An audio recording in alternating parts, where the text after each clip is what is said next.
All righty. I am sitting here today live with Cal O'Reilly, professional ice hockey player, professional athlete, incredible human being, and my cousin. I'm so excited to be chatting with you today, Cal. So thank you for your time. Thank you for being here. Of course. There's so many things that we could talk about, but I really want to focus in on high performance today. Uh, Sure. Mindset, the physicality, the belief systems, the leadership, everything that would be required for that. So, before we dive in, to give the audience a little bit of an idea of who we're speaking to, Cal has one of the longest careers in professional ice hockey. You've played over 1,000 professional games. You've played in countless different leagues, from the European League to Yep. the NHL. You're currently playing in the AHL for Yep. Milwaukee. And you have a career that has record breaking for points, for scoring. You have left a huge impact on the entire industry and the sport. So, did I miss anything? I mean, there's so much more to No, say, but no, no. You're bang on and everything. Yeah. I love it. All good So, there. well, with having such a long career in a sport and going through injuries as well as life stages, Cal's married, Cal has 3 children, one on the way, Mhm. a family person, lots of friends, a leader. There's so many moving pieces to your life. But can you speak to us about one of your secrets of longevity in the sport? Like, how are you able to perform at such a high level for a decade plus? Yeah. Well, I think honestly, the biggest thing is you got to have the love and the passion behind you. Because once that starts to go or you lose that, that's probably time where it's time to do something else and quit playing. And since I've been young, I've just loved it, and I still love it, and I still love the training that comes with it. Yeah, like you said, there's lots of ups and downs, and as you get older, you start to have a family and your life changes. But for me, I've always loved it, and I want to keep doing it till my body says no, or I'm just too old and I can't get a contract anymore. But I think that is the biggest thing, is the love and the passion, and willing to do the hard things with your body, and keeping your body in shape and healthy, and doing all the things away from the game in the summers, so you can maintain and keep playing in my later years. I love that. Love and passion. That is Yeah. so beautiful. And I feel like it's an answer that not a lot of athletes speak to right away, but that just shows the maturity and the wisdom that you have with the sport. So, oh, that's so beautiful. Can you speak to leadership? Because there's a level of self leadership that's required to perform at a high level in order to not just show up and do it and have that commitment, that devotion, and that discipline, but to do it at a really high level where you're breaking scoring records and points records and winning games. Talk to me about the self leadership, how you ensure that you are showing up every single day to the best of your ability. Yeah, I think especially as I've gotten older, that's probably helped me stay in the game longer, is trying to be a good teammate, a good leader, helping young guys develop, and things I've learned from when I was young, or from older guys that I've played with over my career, passing that on to them, and helping them has helped me stay in the game and keep playing professional sport in my late 30s. And um, I think leadership, there's a lot of ways to be a different leader. As I've gotten older, I've definitely become more vocal with my teammates, and that way, but also just doing the right things. Um, in the weight room, practice, always working as hard as I can, doing all those little things so that younger players and players see, wow, like, leading by example, because he's doing the right things, he's working hard, he's doing extra work on and off the ice, and it just shows them that, okay, if that old guy's doing it, then maybe I should be too. And then just building relationships is a huge part of it, especially younger guys are coming in. We got guys from all different countries in the world, and coming in and building a relationship with them. And doesn't always have to be about hockey, but just building relationships so that you have a great relationship with your teammates, and you can talk to them about hockey, life, whatever. Um, so that they feel comfortable with you and can open up to you. And then that also creates a great team environment. When Mm. everybody, the better relationships you have, usually the guys want to play for each other and you have a better team. Oh, that's so good. There's a big conversation that we have on my podcast and in my world around like holistic wellness and holistic success. And you're really speaking to that as when you're leading, you're not just leading on skill development, but it's as a whole human being. And throughout your life, and we won't go on too much about our family, but we come from a family of so much love, and we really show up for people, and we For really sure. make sure that people are seen, and we welcome people in. And it's kind of a culture of our family, and your family particularly has demonstrated that through fostering children and just Yes. opening up the doors to hundreds and hundreds and hundreds, probably thousands of people over the years. So you and Tara doing that so beautifully to the younger players and leaving that positive impact on them, it goes beyond the ice, and those are impressions that are going to last and change the lives of these athletes. So it's a real legacy that you're leaving. So I just want to accept, celebrate you and acknowledge you for that. Yeah. Well, thank you. And you're bang on with our family and all the love and caring and things that everybody does in our whole family is just it's amazing. I love it. So, switching gears a little bit and speaking to the mindset of an athlete, and I specifically work a lot with business owners and entrepreneurs and CEOs. And I always say we need to have like the athlete mindset. We need to have Mhm. the athlete mindset to grow, to evolve, to get to our next levels.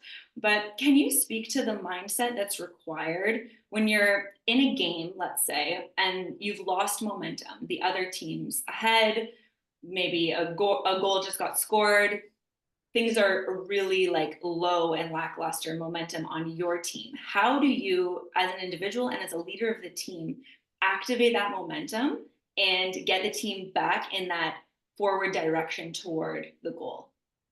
Yeah, I think that obviously in hockey there's a lot of waves like that in a game and a season, ups and downs. But the biggest thing, and what we always talk about more so as a team, but even as players, when you feel that you don't want to try and do too much, and you want to just stick to the process and stick to the things that when your team is playing its best, you're doing the little things right. You're supporting each other. You're in the right spots. You're not trying to do it yourself and go individual and selfish. You stick to being a good teammate, but you really trust the process that makes our team or myself when I'm playing my game better. Little things, moving your feet, being in the right spots, talking out there. Those are things you focus on more than big picture. Like we need to score right now. We need to score. Yeah, we all know we need to score, but if we go individual or I go individual, that's not going to help us change momentum and get it back to scoring a goal or just change the momentum to get back in the game. Mm. Oh, I like that. That's interesting. It's the initial response, maybe a more egoic response would be take control, change things by going individual, selfish mode, and kind of losing the foundations of what you've been training for your whole life for. Whereas you're saying you go back to the process. How would we be playing if we were winning? How would we be playing if things were calm and at peace and if we were in that flow state?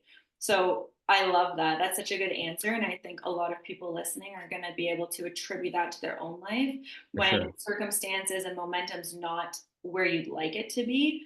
Instead of panicking and trying to force, getting back to the foundations of what do we do and how do we do best. Exactly. Yeah, exactly. So, do you, on that topic, Hmm. I've heard of a lot of athletes having grounding sort of statements, whether it's self talk or some sort of like anchoring anchoring thing they say to themselves. My dad, as you know, who coached in the Olympics, one of his athletes had an anchor, and Marquise, and he would just say, I'm a great passer. I'm a great passer. If he shanks the ball, I'm a great passer, something to anchor him. Do you use self talk or any type of anchor in your practice? Yeah, honestly, I think the biggest thing I try to do is um, when I'm feeling tight or nervous or fear starts to enter for whatever situation I'm in a game or practice, whatever, I try to focus on my breath first to try and clear my mind because I feel that when you're doing something you love and you're at your best, or you're playing your best, or in business you're just on it, whatever you're doing, usually you're not thinking, right? Your mind is quiet, you're just like in the zone. And Yeah. that's what, for me as a player and every player, that's where you're trying to get every game. And it's so hard to get there and stay there. And usually the best players in the world are so good at getting there. But for me, I try to focus on my breath and just almost watch what my thinking is doing to me and not get lost in it. And by just watching my thinking, sometimes I can get back to the present and I can get back to a clear mind Mm, to start feeling like loose, and I'm not tight. I've let fear go in and out, and I let thinking kind of do its course. And mm, this is very hard. And I've honestly, at times it's so hard to do. And yeah. um, but that's thinking I'm still trying to work on that, and not just in hockey, but in everything in your life, is Mm, when you're feeling that way, to just kind of focus on your breath a little bit, let your thinking come, and don't respond to your thinking and what it's trying to do with mm. fear or whatever the situation is. And that's just something I'm working at, and I try to do in a lot of situations like that. Oh, I love it. My audience is going to be like, this is so what we need to hear. And this is so right. Like that flow state, that mind body energy congruence, and that state of bliss, and everything just sort of flows in. And when things are not looking that way, getting back through the breath, getting back into that state to activate that response and that cycle in your play, that's so good. Exactly. And that's why you've been in the game for so long and have had the results that you've had. So you just signed another contract. So you're going to be playing with Milwaukee for another year. Yeah, yeah. What does what does this feel like for you, knowing that you're one of the leaders in the team? You've been here the longest. You have that leadership role. You're showing up, and you have a goal. What is that goal for you? Is the goal, I'm going to play my best hockey? Is it, we're going to win? Like what is really driving you right now, other than the love and the passion, which is number one? I think number one is I've played a long time, and I've never won a championship yet. I've been close many times, and I haven't won. So I think that's something in the back of my head. Last year we had a heck of a run, and we almost got to the finals. And um, so that's definitely something that still drives me as Okay. well, as I would love to be a champion in this league. And coming, what comes with that is, and obviously that I'm playing again and stuff, is of course leadership, helping these younger guys develop, and helping the coaches with that, so that they can take a step. And if I can help in a little bit of ways as a veteran player, then that's great. And if they take something from me and they can help them, and then I see them in the NHL one day, like that'll be very rewarding, and just happy for them. And that's a big part of it. And then, I still think I'm a good player, and I can still play and contribute and help a team win. Hmm. And Hmm. I think that's a big thing. And I feel that I feel that may be starting to go, where I'm too old, I can't keep up with these guys and I can't play. That might be a time where I'm like, all right, you know what? This isn't as fun. This isn't what I want right now. Maybe it's time, but I don't feel I'm there yet. And who knows what this year's going to bring, but I don't feel I'm there yet. So No, you're at the peak still. You're playing at a high level. You're producing. You're getting results, and you're feeling good. So yeah. we're going to be wrapping up shortly, but there's a few important topics that I want to cover around like the mind body connection. And you're someone who, and everyone who's watching this, they might go and Google you now and try, kind of get an understanding, which is great. I encourage you all to go Google Cal O'Reilly. But way back, I don't know the exact year, but you had some serious injuries, and the injuries started in the NHL. And I want to hear, and I know this seems like going back in time for you, That's but okay. Yeah. I'm speaking to a lot of athletes, and there's Olympians that will, and post Olympians that will be listening to this. The mindset shift when you go from playing at this high level and you get an injury, and then you have to take a break to rehab. Some people don't return. You returned and you've had a full career since, but some people don't return. Can you speak to, if you can recall back, the identity shifting that might have been going on, or the mindset that might have been going on, that you could maybe support or empower anyone listening who's maybe going through a challenging transition as an athlete, whether it's an injury or end of career? Yeah, for sure. I mean, yeah, obviously when you have a serious injury and like I've had a few in my career, um, nothing that I was told or thought it might be career ending, Mhm. but obviously had some surgeries, and with that there's some unknowns. I know when I broke my leg and ankle, it probably took me a year or more to kind of get back to feeling normal on the ice and confident in it. And so it was a bit of a struggle there. And what I really focus on was like, this is not gonna beat me. I can get back to who I am, so I'm gonna work extra harder. I'm gonna focus on my rehab the injury, and then I'm gonna do extra away from the rink to get my body back to how it can be so I can perform at a high level again. And that was my main focus for basically all the major injuries that I had. And I had some good people really help me, especially after my second back surgery. A guy actually with Toronto, Aubrey Green, he worked with some hockey guys, but he really helped me in my second back surgery. Just um, seeing him all the time and exercises and things he had me do, I think really helped me. And because I was always worried that my back, when I would get older, plus if I was still playing, would start to flare up on me. But knock on wood, it's still good, and I think he had a big part. So surrounding yourself with the right people is obviously a big thing too, because you can't do everything yourself. Having good help and good people is a big part as well. So good. Okay. And then from the identity piece, do you feel like the mindset, the beliefs that had to be there, like the driving thing is like, this isn't going to be the end for me. I'm going to keep going. Like, I've got this. Like, you had that strong dialed mindset. Exactly, yeah, and that never wavered once. Even if I Amazing. would have had an injury where it was like, you may never play again. Well, that would have been even more motivation. No, I'm going to show them I'm going to get back. Yes. Unless it's literally something you cannot, but if it's something you can fix and get stronger and do Yes. that, then it's just I'm getting back. This is not going to beat me. So good. Incredible, Cal. It's incredible. Hmm. So, to wrap things up, Yeah. I'd love to speak to you as a person. We obviously are here to celebrate the fact that you're a record breaking athlete, professional hockey player. But you as a person, you're someone, Cal, and I just want everyone to know this. Like, anytime I see you, we have the best hug. I love seeing you. There's so much joy and presence. I feel like you're genuinely present with everyone you speak to, and I'm sure you speak to hundreds of people a week. You're present, you're engaged. There was this video circulating back in the spring when you were being celebrated for your 1,000th game, but now it's been like 1,100 and something. Like Yeah. it's insane to wrap your head around that. Like one professional hockey game would be like some people be like, all right, I've made it. I'm here. Yeah. I retire. You've done this 1,000 times over.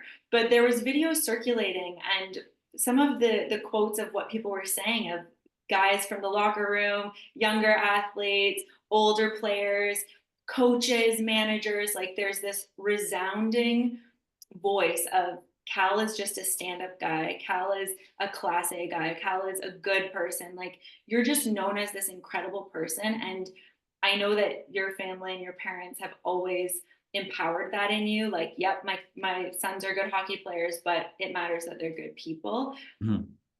I know it's just natural for you and you're just a good person. You surround yourself with good people, but what would you say to that to anyone listening? Like knowing that you're this professional athlete and you're well known for that, but do you feel like you're grounded in just this is just who I am and it's important to be a good integral person to move through life more than being a professional athlete? Like can you speak to that for everyone? Yeah, for sure. Well, like you said, I think my parents really instilled that in us. My brother and my sisters, just what's more important. Yeah, you're great. You can put a puck in the net or play hockey, but in the scheme of life, being a good person is more important.